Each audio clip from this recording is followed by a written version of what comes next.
ভালো করে কি মাছ? ভাঙন মাছ। Good morning, welcome back to my channel. আশা করছি তোমরা সবাই খুবই ভালো আছো, আর আমিও ভালো আছি। আমি অনু, আমার আরও একটি নতুন ব্লগে তোমাদেরকে জানাই স্বাগত। আর এখানে দেখো, আমি কিন্তু সকাল সকাল সমস্ত কাজকর্ম সেরেই চলে এসেছি বাগানে। কেন কি রান্না হবে তার জোগাড় যন্ত্র করার জন্য বাগানেই সবজি তুলতে এসেছি।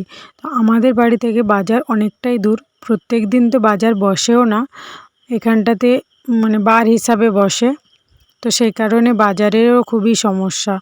তো যাই হোক, বাগানে যেহেতু সবজি আছে তো ভাবলাম বাগান থেকেই তুলি। তো এখানটাতে কিন্তু আমাদের গাছ আছে, বরবটি গাছ, পেঁপে গাছ, ঝিঙে, শসা, লোটে শাক, এগুলো সবই আছে। আমি কিন্তু মেনলি ঝিঙে দুটো তুলতে গেছিলাম আমার ছেলের খিচুড়ির জন্য, কিন্তু ওখান থেকেই আজকের তরকারিটাই রান্না করলাম। তো যাই হোক, তোমরা দেখতে থাকো, তো দেখলেই বুঝতে পারবে। তো আমি ওখান থেকে এখন দুটো শসা আর দুটো ঝিঙে হয়েছিল, ওই দুটোই তুলে নিয়ে আসছি। তো ঝিঙে যেহেতু মানে গাছের ইয়েতে ঝুলে আছে, তো ওইভাবে কিন্তু তোলা যাচ্ছিল না, তাই জন্য আমি একটা কাটারি নিয়ে গেছিলাম, ওই দিয়ে কেটে নিয়ে এসেছি। তো মা আমাকে বলছে ওটা আমি তার মুখ থেকে কেটে নিয়ে এসেছি, তো তাই কারণে। আরেকটা জিনিস তুলতে এসেছিলাম, সেটা হচ্ছে দেখো ওল গাছের ডাঁটা। তো যেহেতু ওর আঠা থাকে, কষ, তো তাই জন্য মা বললো তুমি পারবে না, আমাকে দাও। দেখো কত বড় বড় মোটা মোটা হয়েছে, আর সব না হেলে হেলে পড়ে যাচ্ছে। দেখো গোড়ায় মানে ওর গাছের গোড়াতে মাটি ছিল না, তাই জন্যই সব হেলে হেলে পড়ে যাচ্ছে। এটাকে না ভাজা রান্না করো বা ঝোল রান্না করো, সব কিছুতেই ভালো লাগে। তো ভাজাটা করার জন্য তারপরে একটু চিংড়ি মাছ বা কাঁকড়া হলে তো বেশ ভালোই লাগে। তো আজকের আমাদের কোনো প্ল্যান সেরকমভাবে ছিল না, হঠাৎ দেখা গেল যে বাবা যে জাল পেতেছিল ওখানে দুটো কাঁকড়া হয়েছিল, তো ভাবলাম ওই দিয়ে তাইলে আজকের এটাকে ভাজা করা যাক। আর আজকের আরও তোলা হবে হচ্ছে লোটে শাক। আজকের কিন্তু সমস্ত বাগানের সবজি দিয়েই রান্না হবে তরকারি।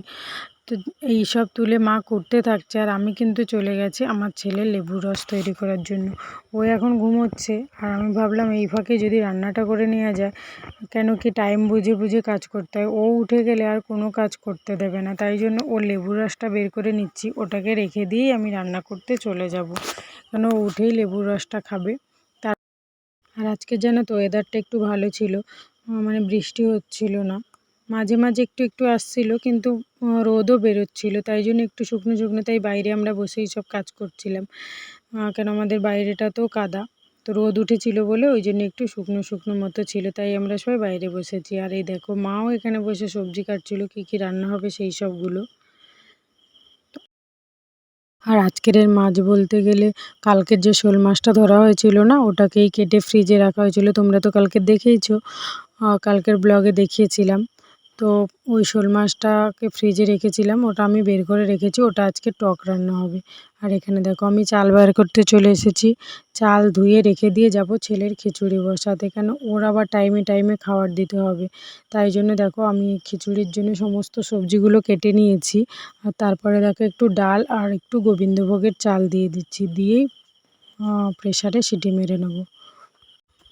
আর জানো তো আমার ছেলের তো 1 বছর বয়স, তো অনেকেই বলেছে কি এটাকে একটু মিক্সিতে পেস্ট করে নেওয়ার জন্য, তাহলে খুবই ভালো হয়, কিন্তু আমি ওটা করি না, আমি স্পুন দিয়ে ঘেটেই দিয়ে দিই একটু মাছ ভাজা আর একটু বাটার দিয়ে। এখানে দেখো বসেছিলাম আমি রান্না করতে, হঠাৎ বড় মা এসে বলে আমি রান্না করব। তা ঠিক আছে, উনি একটু রান্না করতে ভালোবাসে, তা ভাবলাম ঠিক আছে রান্না করতে যখন চাইছে রান্নাটাই করুক। আর এদিকে বড় মা রান্না করতে থাকুক, ততক্ষণে আমি ছেলেকে খাইয়ে নেব। ওকে স্নান করিয়ে নিয়ে এসেছি, দেখো ওর খিচুড়ি আর ওর জন্য মাছ ভাজাও তৈরি করে নিয়ে চলে এসেছি, তো ওকে খাইয়ে নিই।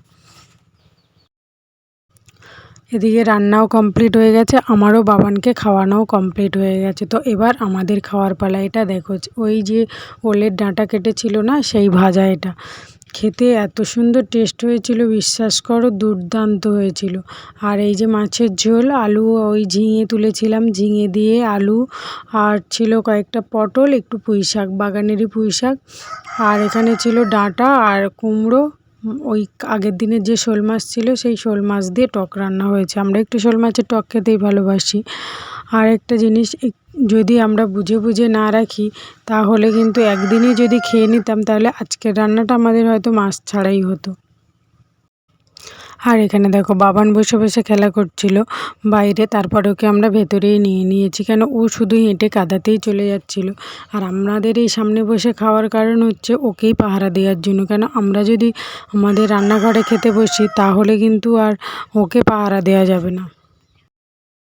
এখানে যা তরকারি ছিল তার সাথে ছিল কিন্তু এই দইটা ছিল আগের দিনের দুধটাকে রেখে দিয়েছিলাম, সেটা একাই দেখি দই বসে গেছে, তাই ওটাকে নিয়ে ফ্রিজে রেখে দিয়েছিলাম, আজকের বের করে আর খাবো। আর এটা দেখো ভাই ভাত খেয়ে নিয়ে বাবার জন্য ভাত নিয়ে চলে যাচ্ছে, ওর ভাতটা রেডি করে দিয়েছি, তাই ও নিয়ে চলে যাচ্ছে বাবার খাবারের জন্য। ও এখানে খাওয়া দাওয়া কমপ্লিট করেই বাবার জন্য নিয়ে যাচ্ছে। আর আমার সামনে এই যে এত জামা কাপড় দেখছো ফেলা, এটা কিন্তু বাবানই ফেলেছে ছুঁড়ে ওর নিজের জামা কাপড়গুলো বালতি থেকে নিয়ে সে ছুঁড়ে ফেলছে, তাই জন্য এতটাই নোংরা মনে হচ্ছে। আর দেখো ওকে একটু যেই দই দিয়েছি কেমন করছে দেখেছে দইটা খেয়ে, এটা টক দই ছিল তো তার জন্যই ও এরকম করছিল। আর এদিকে দেখো সন্ধে হয়ে এসছে, তাই জন্য মা বললে একটু ছিপ ফেলি যদি কোনো মাছ পড়ে। তো দেখো একটা ভাঙন মাছ পড়েছে, এই মাছটাকে তোমরা চিনতে পারছো তো, কিন্তু এটা পুকুরেই হয়েছে, কিন্তু নদীর মাছ নয়, দুটো মাছ নিয়ে এসে ছাড়া ছিল। সেই মাছগুলো দেখো ছোটোই ছাড়া ছিল, কত বড় হয়েছে, কিন্তু এটাকে আমরা নেবো নাই, ছেড়ে দিলাম, কেন ওরা দুজনে একসাথে থাকে তো, আর একটু বড় হোক তারপরে খাবো। আর দেখো সন্ধে হয়ে গেছে, তাই জন্য সন্ধে ঘরে তো কাজ টাজ করতেই হবে, ঘর ঝাড় দেওয়া, বাইর ঝাড় দেওয়া, এগুলো তো করতেই হয়, তাই জন্য আমি ঘরটা ঝাঁট দিয়ে নিচ্ছি ভালো করে।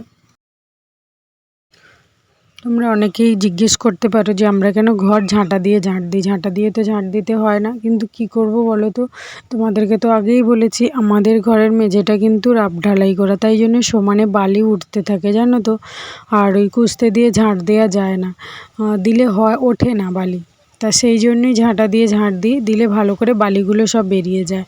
আর এখানে দেখো আমি তো বাইরটা ঝাঁট দিতে চলে এসেছি, কিন্তু একজন দেখো এমন খেলা করছে, গামছা নিয়ে একা মাথায় দিচ্ছে আবার ফেলে দিচ্ছে, আমাকে ঝাঁট দিতে দেবে না, ও আমার আগে চলে যাবে। আর আমাদের বাইরের এই সামনেটাতে যেহেতু অনেক গাছপালা আছে, তাই জন্য শুধু পাতাই পড়তে থাকে, দেখো এগুলো শুধু পাতা। আর এখন হয়েছে কি আম গাছের তো জালি পাতা হচ্ছে, সেইগুলো না পোকাতে কেটে দিচ্ছে, পুরো ভর্তি হয়ে বাইর ভর্তি হয়ে পড়ে যাচ্ছে। আমি কিন্তু সকালে একবার বাইর ঝাঁট দিয়েছি, কিন্তু এখনও একবার দিয়ে দিচ্ছি, সকাল বিকেল করে বাইর ঝাঁট দিয়ে দিতে হয়। আর বাইরটা দেখো কাদা হয়ে রয়েছে তো, সেই কারণের জন্য উঠতেও চাইছিল না পাতা। আর এদিকে আমার বাবানকেও পাহারা দেওয়া হচ্ছে, আর এদিকে আমার কাজও সারা হয়ে যাচ্ছে, ওকে বিকেলবেলা করে রাস্তাতেই নিয়ে যাওয়া হয়, এখন যেহেতু কাদা তাই জন্য ওকে আর রাস্তায় নিয়ে যাওয়া হয়নি। দেখো ও আমার পিছন করে ঘুরছে আর আমি ঝাঁট দিয়ে নিচ্ছি।